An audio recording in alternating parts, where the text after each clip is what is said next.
Hello,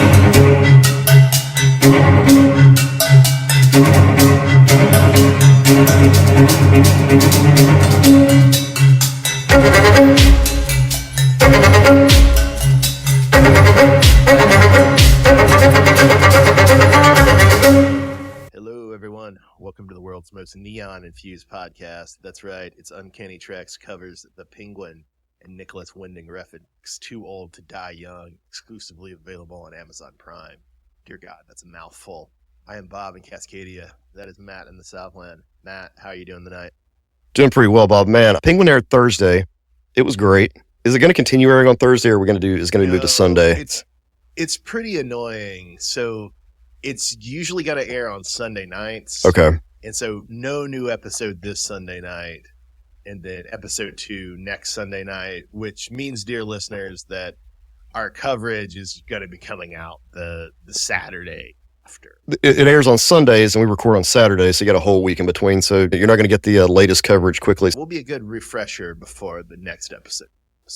And on top of that, too, we've got this other show that we're covering with this that is, if you watched our coverage of, was it Strange New Worlds versus Copenhagen Cowboy? It was Star Trek Picard Season 2 versus Copenhagen Cowboy. There we go, Copenhagen Cowboy. If you liked Copenhagen Cowboy, if you watched that with us, then you're going to really, really like this other show that Bob is forcing me to watch that I thought I was not going to like at first because of the runtime, but it's actually pretty good.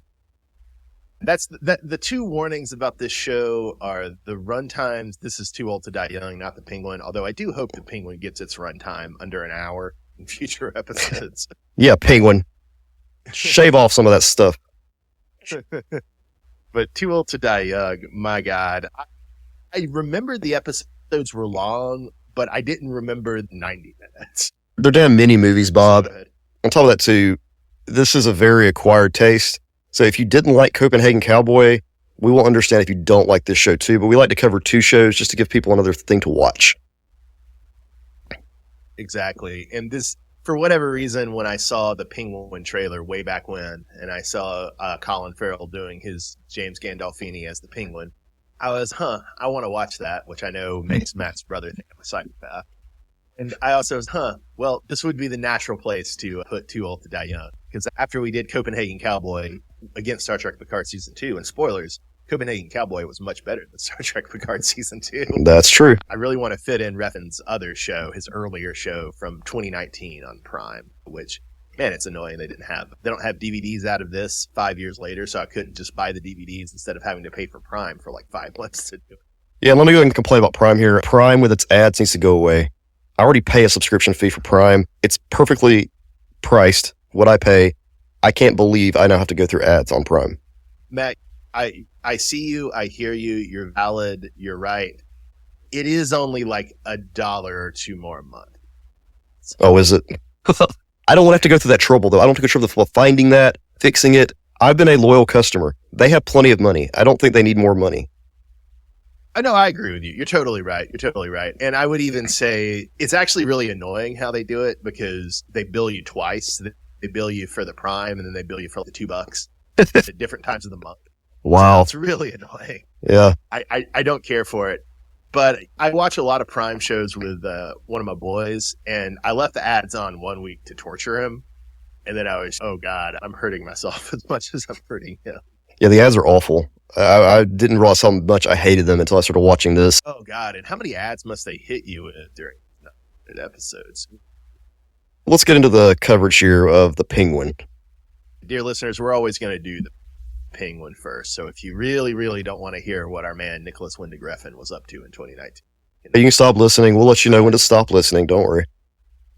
Yeah. Episode 1 is After Hours, Matt. And I just wanted to begin by observing that it's funny, given how much Batman films have been ripping off Martin Scorsese lately. Specifically, the first Joker movie is a little bit King of New York and a little bit Taxi Driver. It's a little funny to begin with the title of a Scorsese film, although, yes, I know After Hours is generic, just the title of the Scorsese film. But it's very funny to begin with that. And then the second episode title is a Spike Lee film, Inside Man, although I know that's also a pretty generic title. But it looks like they dropped the gimmick naming episodes after films after the first two. Okay, so you looked ahead. Yeah, I didn't look ahead. Didn't want any spoilers. The thing was, I was a little annoyed when watching this that they killed Carmine Falcone in the Batman. I would also like to note that even though I just watched the Batman for the first time a month ago, I didn't remember that they had killed Carmine. That was the whole part of the end of the film. That's Riddler kills Carmine Falcone. In the third hour of that movie, I was just getting through it, man. I lost a lot of the attention for the finer details of the plot. And by the finer details of the plot, I mean the major things that happened. When the Batman dropped in theaters, Bob, I went to see it. I actually went to see it twice, once with my wife, once with my brother. It was pretty good, but then we did podcast coverage of it, which you hated because I just pretty much told you the entire plot of the Batman, and you hated it. Yeah, you hated it.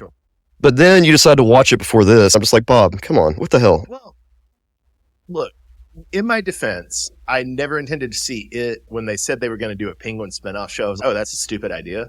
But then I saw that trailer, and I was, oh man, Colin Farrell actually is doing a really good performance in the trailer, and it is sort of a James Gandolfini ripoff. And on the one hand, it is, look, I like this show a lot. It is a little bit, to me, represents the lowering of the HBO brand, that they're doing a DC show for HBO, and that in some ways it's really just a straight ripoff of the best HBO show or one of the best HBO shows. And it's on their coveted Sunday night slot. Yeah. Their coveted Sunday night slot. So a little something degraded about that, I do have to admit.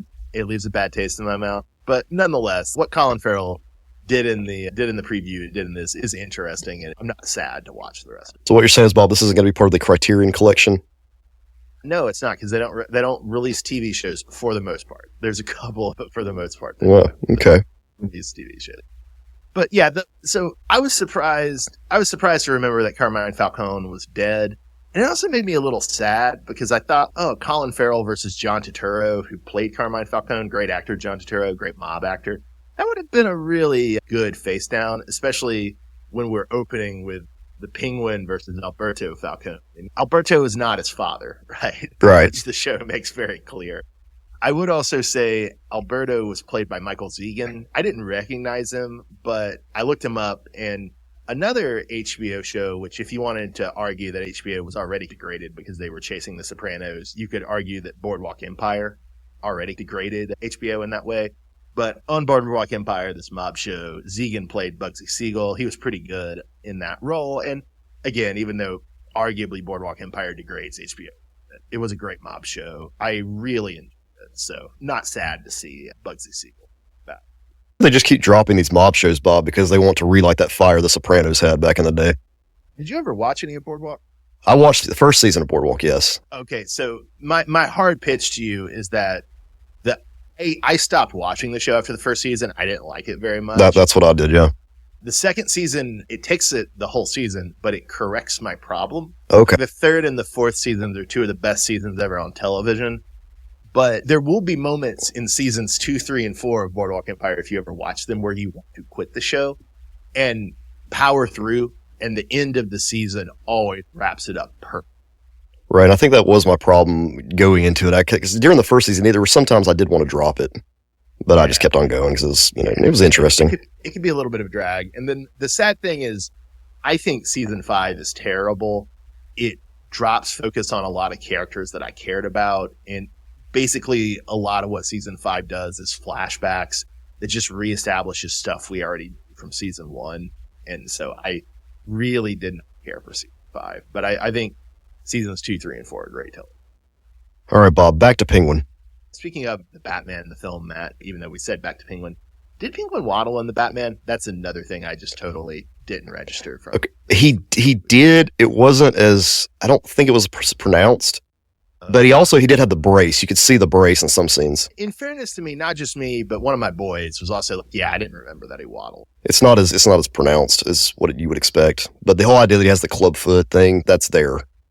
It was pretty wild, that opening scene where he's walking into the building and he's got the umbrella out because it's raining and he's doing his waddle. It felt an homage to Burgess Meredith on the 60s show. The whole thing with the purple of his car, which I thought was interesting, a complete tie-in to the original character.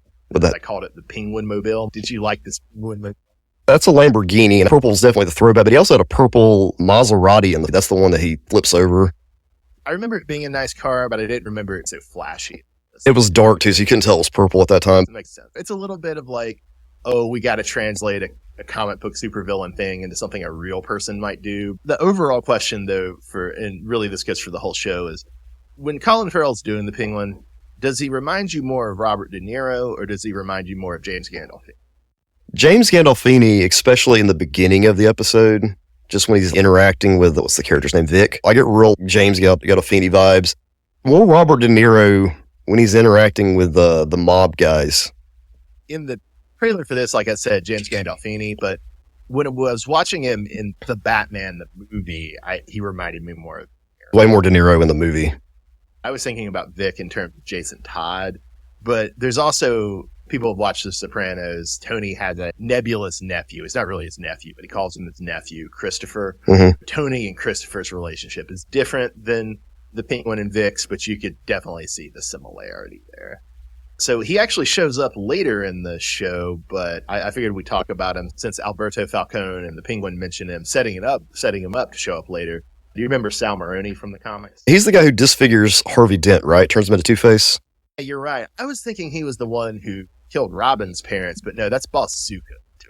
It's really weird. We know all these fictional mob characters. Maroni and Zuko have been around longer than the Falcones, and so there's all these different versions in the animated series and some movies, different flashback comics and different tellings of year one. And the one that most recently stuck out to me, Bob, was Eric Roberts as Sal Maroni in The Dark Knight, mainly because that's right. That actor is now on Dancing with the Stars, and that's the brother of Julia Roberts, and he's called to the whole storm saying that he's responsible for her career. Oh, wow. Cocaine's a dangerous drug. Oh, yeah. As we'll get to in Too Old to Die Young. I will say, and obviously, folks, if this wasn't clear already, we're getting into spoiler territory here. But I really love the cut at the beginning of the Penguin where it was the Penguin about to say fuck, jump to the title card, and then we jump to him body bagging Alberto because he said fuck when he shot Alberto. When you did finally meet Vic Aguilar, you thought it was more of a Jason Todd character? It's totally, the introduction is totally post-crisis Jason Todd or Dick Tracy Jr. He and his gang are trying to steal the hubcaps off of Penguin Mobile. Part of me thought that was the kid from the subway at the beginning of the Batman. The one that, because this guy, he looks similar. I have to try to connect everything. Because that was also the dude that played Tim Drake in Titans. But it's not the same actor. Oh. They look so similar. It's just weird. The kid from the beginning of the Batman is Tim Drake from Titans. Correct, yes. Oh, okay. I totally didn't register that. That's interesting. Yeah. And then, yeah, we have Vic doing his own thing here. Honestly, more Jason Todd than Christopher from The Sopranos. The show makes a point of bringing up the Penguin's family in this, and we'll get to it more of it in a minute, but he mentions his brothers. I just read a really terrible Penguin comic by Tom King, and the Penguin has a lot of family show up in that one, so spoilers, do you think we're going to get the Penguin brothers in this show? I hope not, but we might. They might go in that direction. I really hope they don't. But I've been reading some of Tom King lately, and I have to say that City of Bane is so mediocre, but Killing Time is excellent. Out of all the Tom King I've read, I think it's probably one of the best ones. What should we read if we want to read good Tom King, according to you? I want us to cover Gotham Year One at some point. I don't know if we're ever going to get to that, but I want us to cover that at some point. We already did cover Supergirl, but the episode got lost. That's great. Yeah. Omega Men and The Vision are really good. Mr. Miracle's really good. I really like The Human Target. I like Killing Time. If you don't like Killing Time, it's your problem. You don't like heist things. You don't like... I really almost now think we need to do the Tom King Batman run as a whole, just because it seems like... I don't remember City of Bane that well, nor even... I think even when I read it, like, I liked it, but I'm not, like, super defensive about it. Yeah. But it's funny that I like City of Bane, but I just exact opposite. I will give Killing Time credit for one thing. It is doing a long Halloween Dark Victory shtick, but it does it in 6 issues rather than 13. Yeah, and so I appreciate it. So, Matt, I would say maybe you should read The Penguin because it's basically a sequel to Killing Time. Oh, well, maybe I need to pick that up. I would say don't read the 0 issue, which is written by Tom King and is written by Chip Zdarsky and is tying into current things in the Chip Zdarsky run, which I didn't understand and didn't care about. The Chip Zdarsky run, it's acquired taste. Bob, I did read something last night called Penguin Pain and Prejudice. by Greg Hurwitz. I believe he's a douchebag. I believe he's a Jordan Peterson boy. Yeah, it sucked. I've read one of his novels and stuff, but I liked some of his punch. It wasn't the worst, but it was mediocre. It wasn't anything great. Isn't that the one where the penguin infects some guy with HIV? He has some sort of disease. It didn't specifically HIV. But the thing is that the penguin's much more menacing in this, and he builds like penguin robots. Menacing. But they do have his mother in here, and that's what I was this series with his interactions with his mother in this comic and what I see here are very similar, which I hadn't really been exposed to much previously. Oh, I don't think that comes up in the comics a lot. I think it's more like a Batman Returns thing. So Tom King, real mixed recommendations from Uncanny Track. Yeah, screw you, Tom King, making us divisive. I'm grateful to Tom. Tom King has written some of the worst comics ever. He's written some of the best comics ever. The thing I appreciate about Tom King is also this thing I appreciate about Mark Russell. If I'm reading a Brian Azzarello comic or a Greg comic, I'm going to like it. I like Brian Azzarello. I like Greg. I have no idea when I read a Tom King or a Mark Russell comic, am I going to think this is one of the best things ever written, or am I going to think this is absolute crap? I really like not knowing. That's a good way to enter things. But blind bags, just opening them up and fighting. It's just like gambling. When I reach under the blanket to pet my cat, sometimes she'll be soft and cute, and sometimes she'll bite the cut that she caused on my finger. And it's interesting. That is you, Tom King. You're basically my cat. Yeah. Except for my cat didn't work for the CIA and didn't do worms. But otherwise, you're exactly the same. Well, continue with your melodrama between the cat and the bat, using Bob's cat as a basis. We'll mostly get off like larger Batman mythos points after this, but you get Sophia Falcone. Famously, she's a little crazy in the comics, and here she's been released from Arkham. She even has a nice certificate saying she's been released from Arkham. And I was wondering, did they mention Carmine's daughter being in Arkham in the movie? I just thought they might have, since they made such a big deal about Martha Wayne having been in Arkham.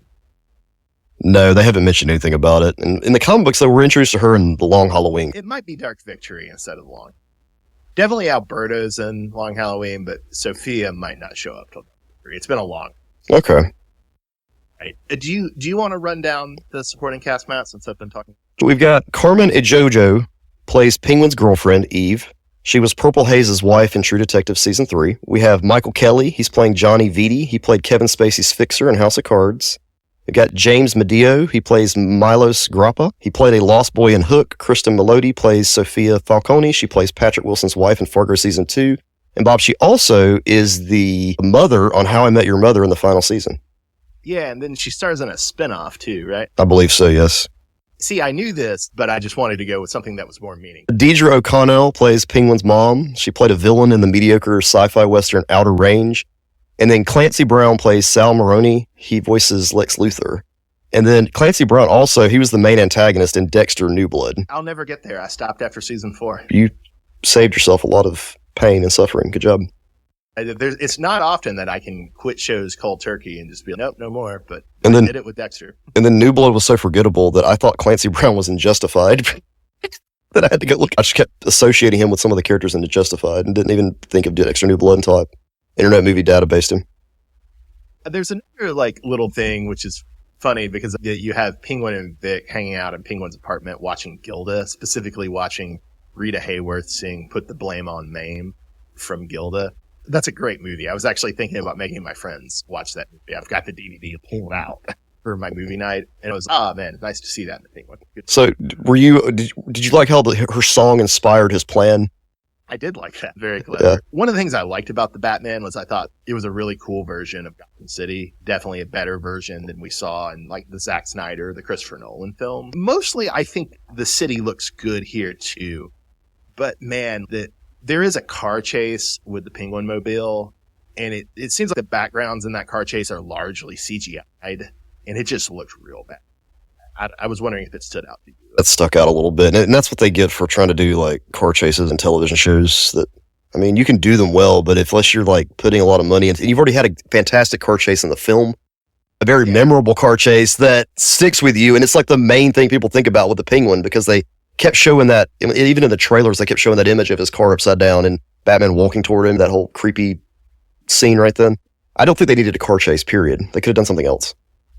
That's fair. I agree with you that, since you're not going to do it as well as the film, it's just going to invite unflattering comparisons to the film. they show Vic's license at one point. This fits in with what you were talking about with Gotham City and how it looks great and everything.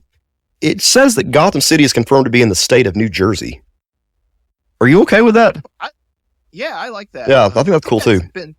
Been confirmed a couple of times in the comics in the late 80s, early 90s. And I don't know if you ever have seen, there was a book, might have even come out in a support role-playing games, but there was a book called The Atlas of the DC Universe.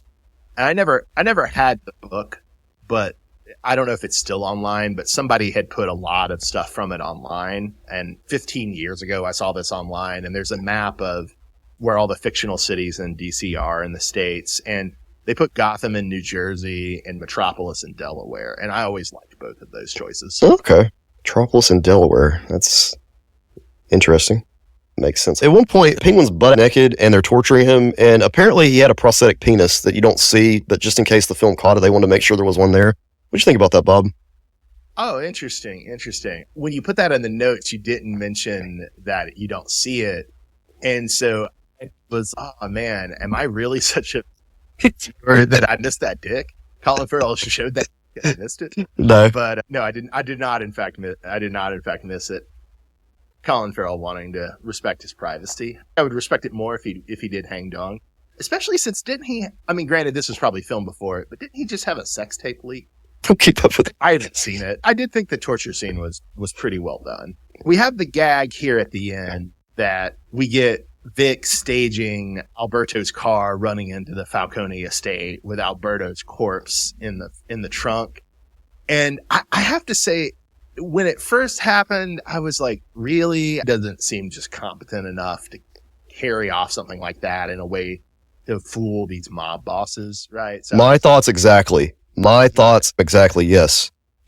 at the end, when he and the Penguin are having their slushies or whatever, Suicide style, and the Penguin is like critiquing his execution.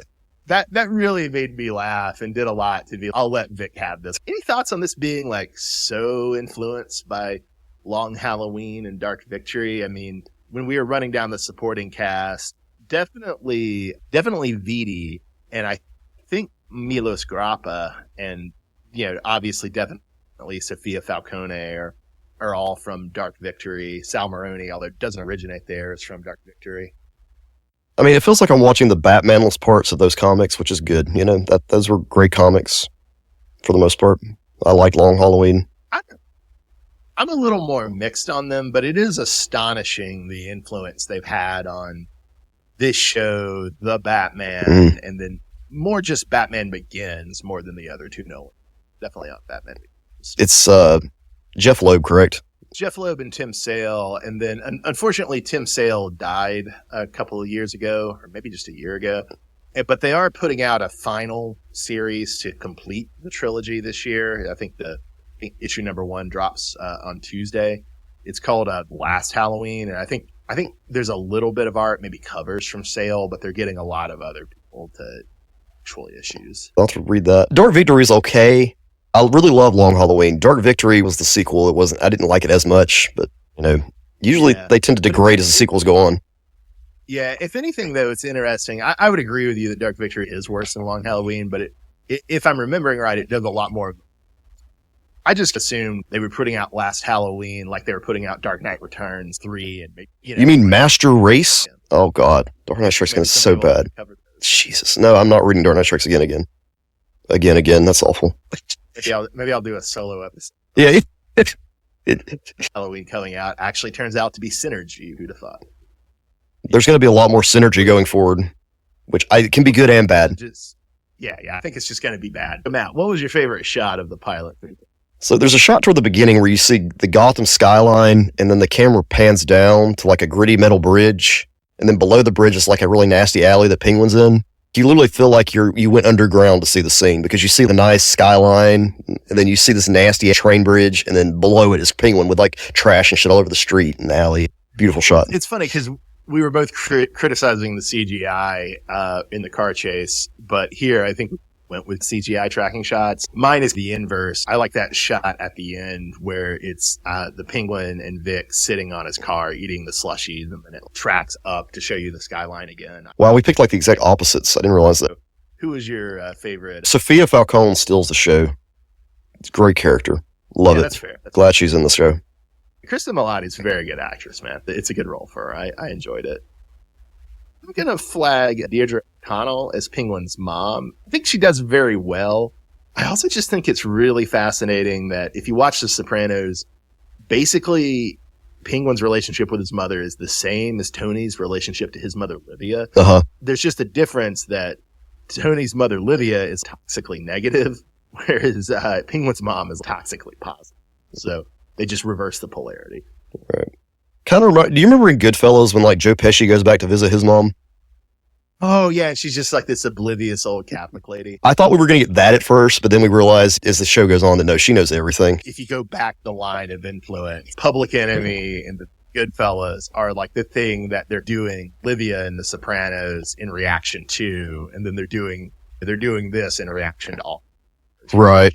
So if you really don't want to hear about Nicholas Winding Refn, delete now, but we think you'll enjoy it. So we're talking about episode 1 of Too Old to Die Young as well. It's called The Devil.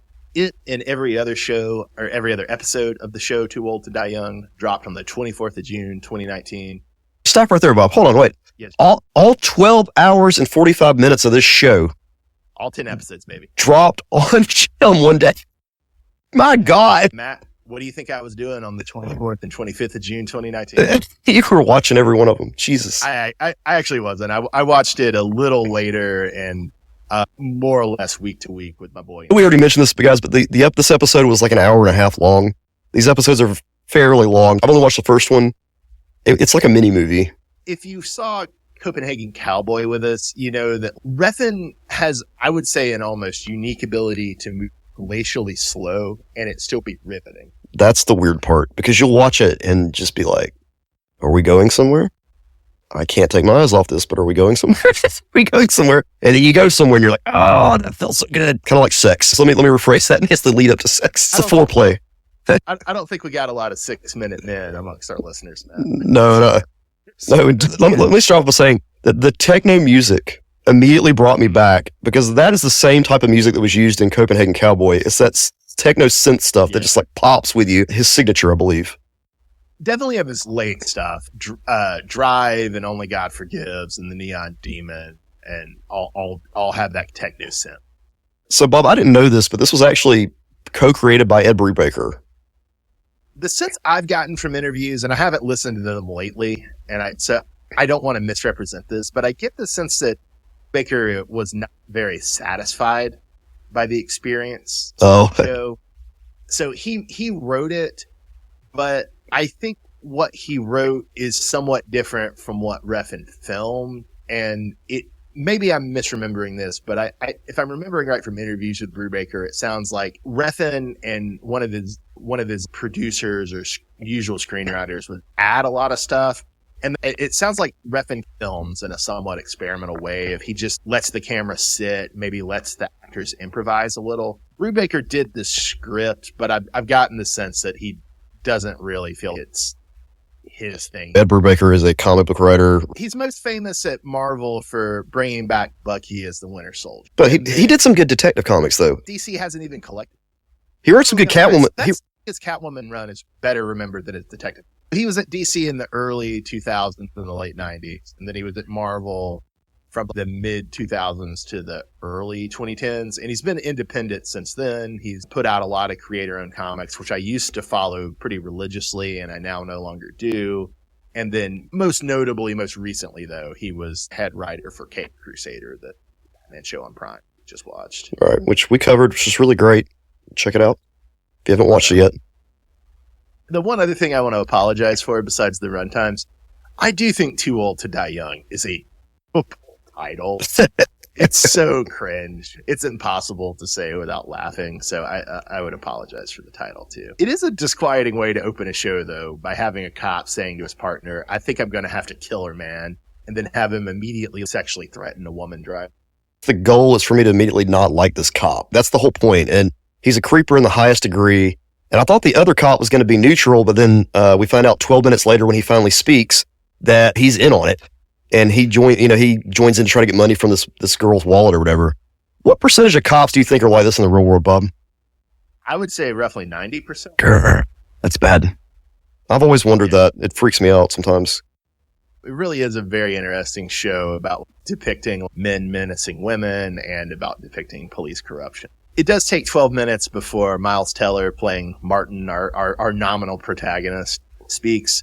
So, Matt, who's going to lose in a speaking contest? Is it going to be Mew from Copenhagen Cowboy? Is it going to be Dougie from Twin Peaks: The Return? Or is it going to be Martin from Too Old to Die Young? It's going to be Dougie Bob, because he will repeat parts of what people said. The 12 minutes of him not speaking was powerful, but I did feel like it was a bit excessive for an opening of a television show. But maybe not a 90-minute episode. Maybe not the beginning of a movie. It takes like 15 minutes or something. But it's fun that both the Penguin and Too Old to Die Young have surprise deaths at the opening. Yeah, I didn't see it coming in either show, which is great. How freaky is it that cop took a picture of himself the minute before his death? That chilling. Unsettling. After this scene, we're introduced to the mob boss. He's an older fellow, and we witness him having his colostomy bag changed, Bob. I've never seen that happen. He does things that are mundane, that happen all the time, but you never actually see them. He did the same thing similarly at Copenhagen Cowboy with all the pigs. Refn really likes to do slow, kind of sinister and gross day-to-day things. That's right. What he's. Our boy Martin has to take the cell phone from his partner that shows his partner right before he's murdered, and the picture of Jesus, the guy who's about to kill Martin's partner Larry. He takes the cell phone with the picture to this drug guy who seems to have been both Martin and Larry's boss, Damien. While he's waiting in what seems to be the vending machine area of a skating rink, we see Damien's goon, Celestino, make some poor schmuck hit himself. Do you identify with that goon was made to hit himself? No, Bob, I don't identify with that goon. He made him crawl, too. Crawl across the floor. What a clown. I identify with that poor himself and crawl. Poor guy. It's interesting that you don't. Poor Bob feels so beat down. Were you excited when we actually see who's playing Damien, Matt? Oh, yeah. It's Dr. Mbinga from Strange New Worlds. He's one of my faves. Great on Strange New Worlds. He's great here. He's got a really interesting sense of timing and intonation in both Strange New Worlds and this. I'd also say he played Jamis in Dune. It's a fun role. He has a great line. Martin asks how Jesus knows they killed Magdalene, and he's like, "That's a good question. We'll look into it. Maybe you shouldn't have shot his mom."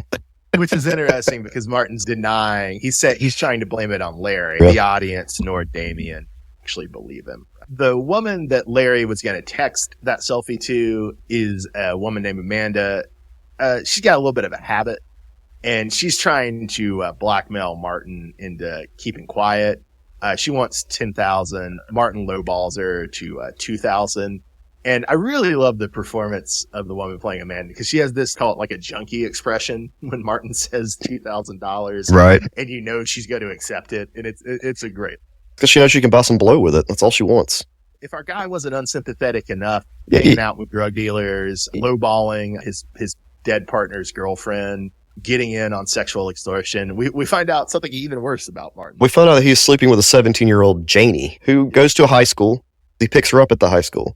She's smoking. So she's just smoking in the back of his car. And he tells her to stop, and she does not. No one has any respect for him at all. Nobody has any respect. And Janie apparently wants Martin to meet her father, which is insane. They go up to the house, and did you clock that eye-shaped window on Janie's dad's house? I did. That was pretty creepy. It really is. And Matt, were you happy to meet Janie's father? We finally meet him, Bob, and it's Billy Baldwin. And he says that she was 16 when they were first started getting together, so this is even worse than what we originally thought. And he goes through the house and shows Martin Janie's middle school graduation, and then tells him a joke about he wants to get him a copy of the film, The Graduation. That is so... What's worse is I don't even know if it's a joke. He's sincerely like, you would enjoy it. He might. Billy Baldwin's character is so coked up anyway, it's insane. So Matt, since you didn't identify with the poor guy that Celestino was making crawl and hit himself, do you identify with cokehead Billy Baldwin holding up a stuffed tiger that belongs to his daughter and then growling and stroking its haunch as he talks to his 17-year-old daughter's 30-year-old boyfriend? When he starts groping the bottom of the tiger while asking if he's going to stay over the night, freaked me out. Be the tiger, Matt. No, I'm not going to be the tiger. I don't want to be either of them. I don't need. You'll be happy to know that when one of my boys came over the other morning who had watched this show, I picked up my cat They growl. Oh, God. The Billy Baldwin stuff kind of steals the episode. Wild. Then another thing I did want to bring up quickly is we meet Martin's captain.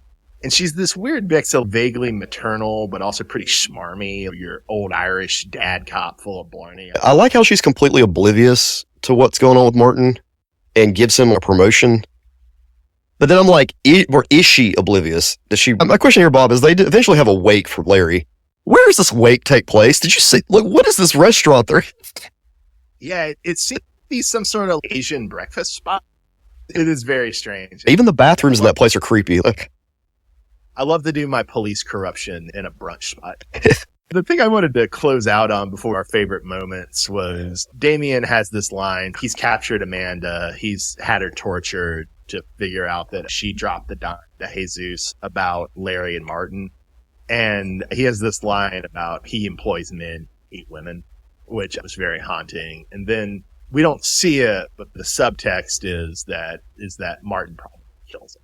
oh, yeah. Yeah, she's dead. So, Matt, what was your favorite shot of the episode? It'd have to be the shot of Billy Baldwin in silhouette doing the Nixon impression at the very end of his scene. Was it I'm not a crook, or was it a different line? I'm not a crook. I am not a crook. Classic.